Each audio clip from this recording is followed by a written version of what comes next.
ನಮಸ್ಕಾರ ಫ್ರೆಂಡ್ಸ್, ನಾನಿವತ್ತು ಮಾಡ್ತಾ ಇದ್ದೀನಿ ಒಂದು ದಿನನಿತ್ಯದ ಆಸ್ ಯೂಶುವಲ್ ರೊಟೀನ್ ಬ್ಲಾಗ್.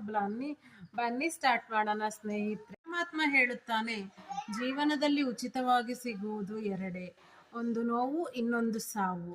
ಪ್ರತಿದಿನ ಬದುಕುವ ಅವಕಾಶವಂತೂ ಇಲ್ಲ, ಪ್ರತಿದಿನ ನೋಡುವ ಮಾತನಾಡುವ ಅವಕಾಶವಂತೂ ಮೊದಲೇ ಇಲ್ಲ. ಆದ್ರೂ ಈ ಹೃದಯ ನಿನ್ನ ಮೇಲಿಟ್ಟಿರುವ ಪ್ರೀತಿ ಅವತ್ತಿಗೂ ಇವತ್ತಿಗೂ ಹಾಗೇ ಇದೆ ಅಲ್ಲವೇ? ಒಬ್ಬ ಫೇಮಸ್ ಶಿಲ್ಪಿನ ಕೇಳಿದ್ರಂತೆ, ಸ್ವಾಮಿ ನೀವ್ ಹೆಂಗೆ ಆ ಕಲ್ಲಲ್ಲಿ ಸುಂದರವಾದ ಶಿಲ್ಪಕಲೆನ ಕೆತ್ತುತ್ತೀರಾ ಅಂತ. ಅದಕ್ಕೆ ಆ ಶಿಲ್ಪಿ ಹೇಳಿದ್ರಂತೆ, ನಾನೇನಪ್ಪ ಕೆತ್ತದು, ಆ ಸೌಂದರ್ಯ ಆ ಕಲ್ಲಲ್ಲೇ ಅಡಗಿರುತ್ತೆ. ನಾನು ಬೇಡದಿರೋದೆಲ್ಲ ಕೆತ್ತಿ ಕೆತ್ತಿ ಬಿಸಾಕ್ತೀನಿ, ಅರ್ಥ? ಅದೇ ರೀತಿ ಸಂತೋಷ ನಮ್ಮ ಹತ್ರನೇ ಇರುತ್ತೆ, ಅದೇ ಬೇಡದೇ ಇರೋದನ್ನೆಲ್ಲ ಕೆತ್ತಿ ಕೆತ್ತಿ ಬಿಚ್ಚಿ ಬಿಚ್ಚಿ ಬಿಸಾಕ್ಬೇಕು ಅಂತ. ಈ ಪ್ರೀತಿ ಎಂದರೆ ಒಂದು ಹೆಣ್ಣಿನ ಮೇಲೆ ಆಕರ್ಷಣೆಯೇ ಅಲ್ಲ, ಅವಳ ಅಂಗಾಂಗ ಮೇಲೆ ಆಕರ್ಷಣೆಯೂ ಅಲ್ಲ.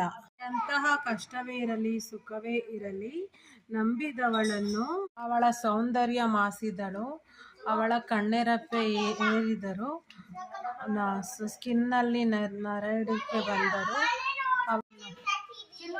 ಕಣ್ಣರೆಪ್ಪೆ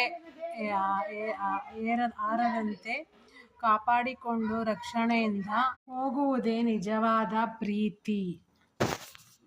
ಪ್ರಯತ್ನ ಪಟ್ಟವನು ಸೋಲುವುದೇ ಇಲ್ಲ, ಸಾಧ್ಯವಿಲ್ಲ ಎಂದವನು ಗೆದ್ದ ಇತಿಹಾಸವೇ ಇಲ್ಲ.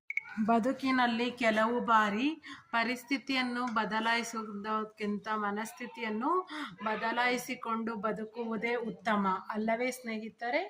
ಮಾತನಾಡಲು ಸಮಯವಲ್ಲ, ಮನಸ್ಸಿರಬೇಕು, ಅಲ್ಲವೇ? ಎಲ್ಲ ಗೊತ್ತಿದ್ದರೂ ಏನೂ ಅನಿಸುತ್ತಿಲ್ಲ, ಮೇ ಬಿ ಇದು ಮೆಚುರಿಟಿ ಅನಿಸುತ್ತೆ. ಸೊ ಇದು ಮಾತಾಡ್ತಾ ಇವತ್ತಿನ ವ್ಲಾಗ್ನ ಮುಗಿಸ್ತಾ ಇದ್ದೀನಿ. ಸೊ ನಾಳೆ ಇನ್ನೊಂದು ವ್ಲಾಗ್ ಜೊತೆ ಭೇಟಿ ಆಗ್ತೀನಿ. ಸೊ ನಾನು Suma, signing off from Suma.